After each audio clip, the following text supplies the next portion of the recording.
2023, Bola Tinubu, and the Cost of Political Miscalculation. By Sanusi Mohammed. The godfather of Lagos politics, Asiwaju Bola Ahmed Tinubu, in 2015 led the Southwest into an alliance with the North to birth the All Progressive Alliance, APC. His decision, evidently, was informed by the expectation that the two geopolitical regions will share power, invariably to the exclusion of the Eastern Bloc. And ultimately that he, or the Southwest, will take power by the time the North completes 2 terms in 2023. But it has proved to be a miscalculation.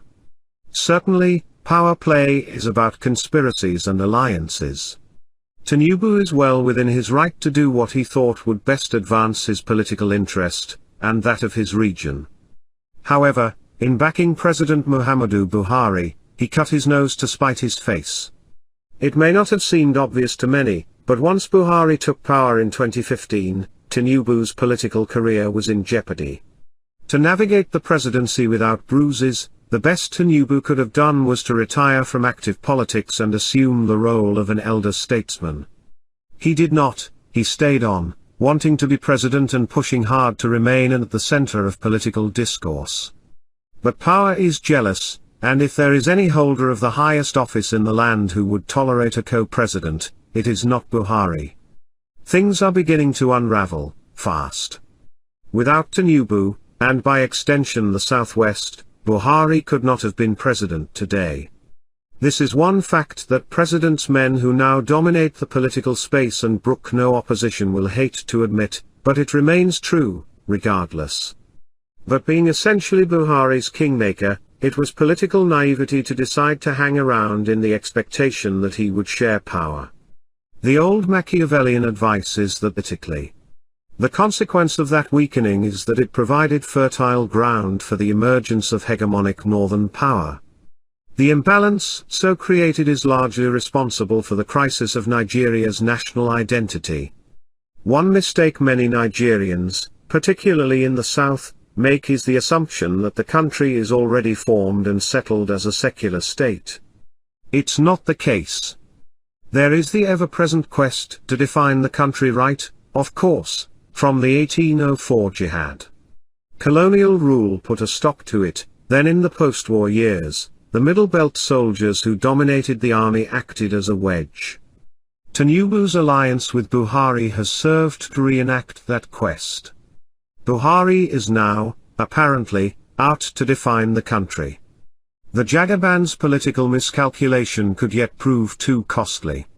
The old generals who, I reckon, understand this are already raising the alarm. But of course, the horde of naive, ignorant online crowd of crumb eaters are blurring the resistance line. As it concerns the 2023 presidency, it should be clear to anyone with a functioning brain that President Buhari's North has no intention of relinquishing power to the Southwest or any zone for that matter. What many may not have realized, however, is that for the next 3 decades at least, if ever, and should Nigeria remain one, power will not leave the North. But in projecting, one must always leave space for the law of unintended consequences and the God factor.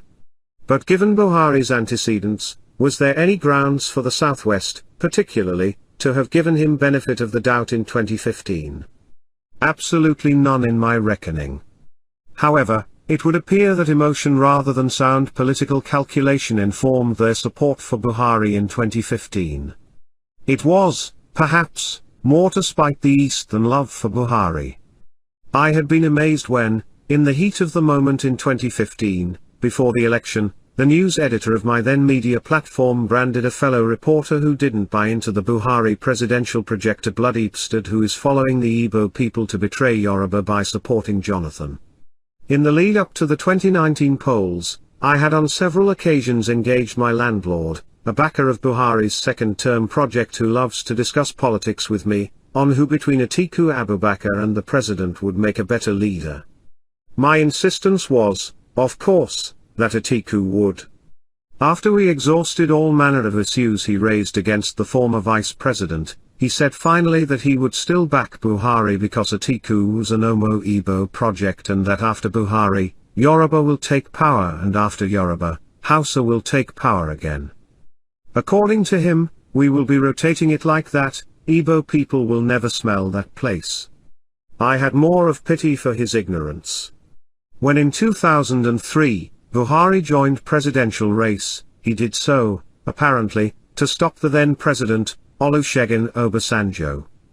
Not because Obasanjo had performed badly as president, having taken power with the return of democracy in 1999, but because Buhari and the section of the north he represented believed that power had to return to the region.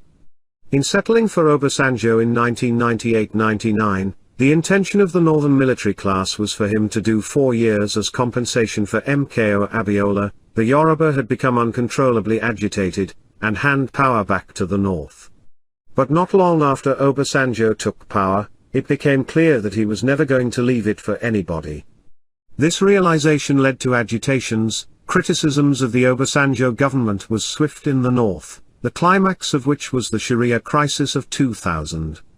To take power, however, the anti-Obasanjo forces in the north knew that ultimately, it was about going to challenge him at the polls. Buhari emerged as the arrowhead of that challenge.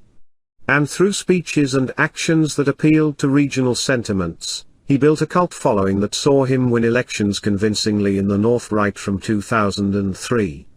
Until 2014-15, Buhari was a regional hero, who believed he could become president by winning elections in the north and never thought seriously about campaigning in the south. However, in 2014-15, the Tinubu-led Southwest gave him an undeserved national platform, and through heavy media propaganda, dressed him in the robe of a born-again Democrat. But old habits die hard. Once in power, Buhari did not hesitate to take off the borrowed garb of a nationalist and Democrat to put on his original robe of sectionalism. Right from his first set of appointments, he made clear his intentions. And as it stands, he has completely consolidated power in the hands of the North. Buhari is an ideologue. Usually ideologues are very resolute and persistent people. Say what you will, he is doubling down on nepotism. Shout Fulanization or Islamization all you will, he will only look for a hate speech bill or social media bill to shut you up rather than re-examine his hate policies. Possibly, when Buhari is done with the country, if he has his way, no Southerner will, on the basis of an election, ever become president except at the behest of the North. By suppressing votes in the South and inflating figures in the North, the administration is only trying to establish a pattern, a dangerous pattern which supporters of his party in the South are evidently too blind to see. It is clear to the discerning where the president is headed. But the question is whether he would succeed. I had pointed out elsewhere that the project would fail, ultimately, because Nigerians are too many to be subjugated. It would seem, from the actions of those controlling the levers of power, that there is an attempt to precipitate a national crisis with a view to using force to take over the country. But, of course, this is a country of 200 million people. The advantage those who have a legitimate right to bear arms are enjoying at the moment would be lost if there is a total breakdown of law and order. And the country would break into fractions controlled by warlords, such that it would take a miracle to have it again as one stable country for anyone to control. By Sanusi Muhammad.